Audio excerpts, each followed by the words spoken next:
안녕하십니까. 87연구소 방송 묵계 이상원입니다. 자, 오늘도 상식을 깨는 충격적인 내용으로 방송을 준비했습니다. 혹시 여러분 우유 좋아하십니까? 젊은 분들은 건강을 위해, 갱년기 전후인 분들은 골다공증 예방을 위해 우유를 드시고 있는 분들이 많을 테지요. 우유가 영양과 효능이 뛰어나다고 하는데 진짜로 건강에 좋은 완전식품이 맞을까요? 자, 우유에는 단백질, 지방, 탄수화물, 비타민, 칼슘, 무기질, 인 등 114가지의 영양소가 들어있다고 합니다. 대단하고 엄청납니다.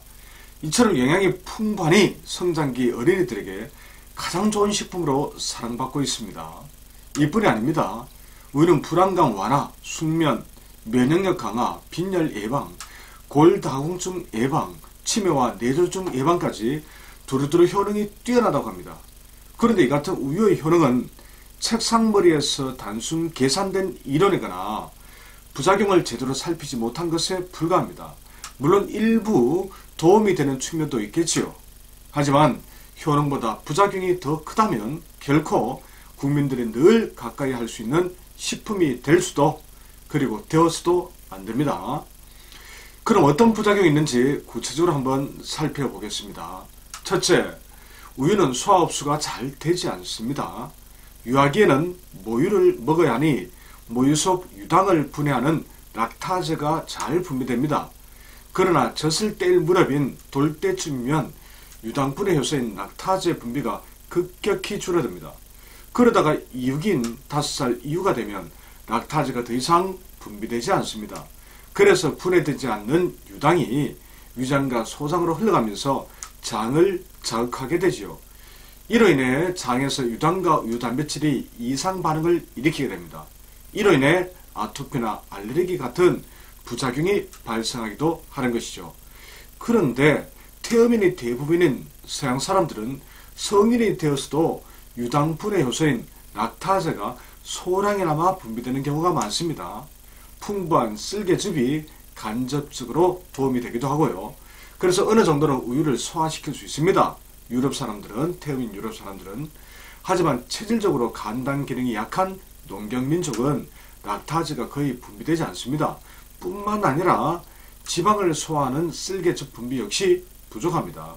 그래서 목축을 했던 유럽 태어민들에 비해 부작용이 더 크게 나타납니다.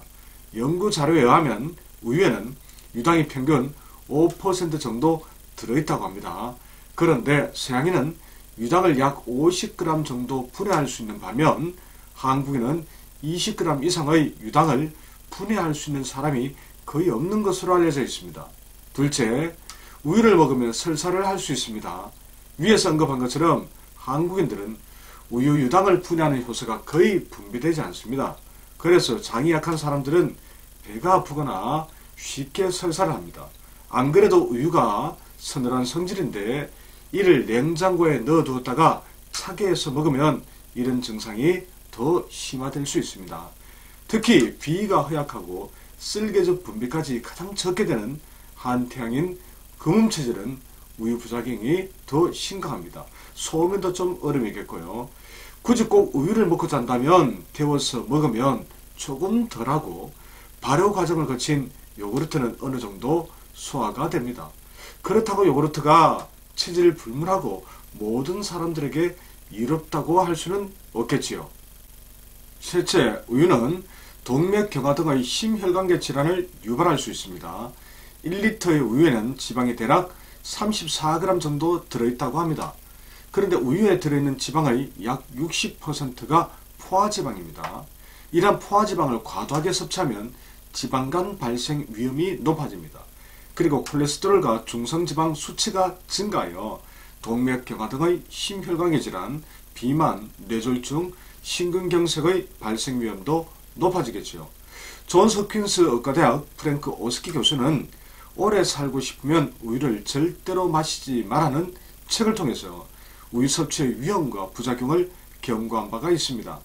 평생 우유를 마신 사람은 동맥경화 위험이 매우 높고 우유 지방은 콜레스테롤 덩어리로 각종 성인병의 주범이라고 지적했습니다. 자, 넷째, 우유는 골다공증을 유발하거나 악화시킵니다. 어떻습니까? 어이없는 말도 안 되는 이야기죠. 여러분들은 지금 현재도 골다공증을 예방하기 위해 열심히 우유를 드시고 있을 텐데요. 골다공증을 오히려 악화시킨다니 아마 너무나 황당하실 겁니다. 지금까지 열심히 우유를 먹었던 것이 오히려 내 건강을 망가뜨리는 일이었다니, 망가뜨리고 있었다니 도저히 믿기지 않으시겠죠. 그래서 실제 데이터부터 제시해 드리겠습니다. 유럽의 덴마크, 노르웨이, 네덜란드, 스웨덴과 같은 국가들, 그리고 미국, 미시간주와 같은 지역은 낙농업이 발달했고 우유 소비도 아주 많습니다. 근데 뜻밖에도 다른 국가나 지역보다 골다공증 발병률이 훨씬 더 높습니다. 즉 우유를 많이 먹을수록 뼈가 강화되기는커녕 오히려 약해지는 결과가 나타난 것입니다. 자, 물론 우유에는 칼슘이 풍부하게 들어있습니다. 하지만 우유 속 칼슘은 3분의 1 정도밖에 몸으로 흡수되지 않습니다. 더 큰 문제는 우유를 섭취하면 체내 칼슘이 오히려 밖으로 배출된다는 점입니다.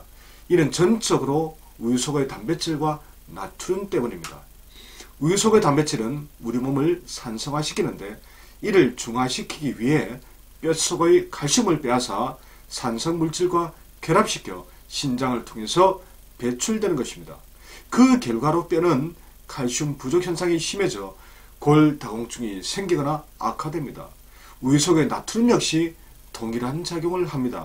지나치게 짜게 먹는 것이 해로운 이유가 이런 점에도 있었던 것이죠.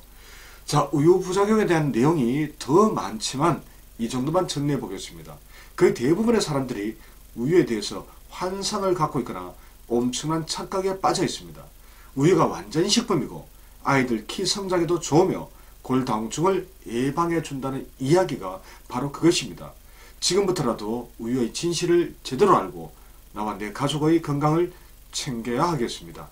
지금까지 언급한 우유 부작용에 관한 이야기는 결코 제가 주장하는 내용은 아닙니다. 오래전에 KBS 생로병사의 비밀에서도 방영된 바가 있습니다. 그리고 세계적인 학자들이 우유의 역습과 같은 책을 통해서 경고하고 있는 내용이기도 합니다. 오늘 방송하는 내용에 이어 우유 대신에 무엇으로 대체할 수 있을지, 그리고 체질과의 관련성 등에 관한 2탄도 조만간 준비해서 방송하도록 하겠습니다. 그럼 다음 시간에 다시 뵙겠습니다. 지금까지 87연구소 방송 묻게 이상훈이었습니다.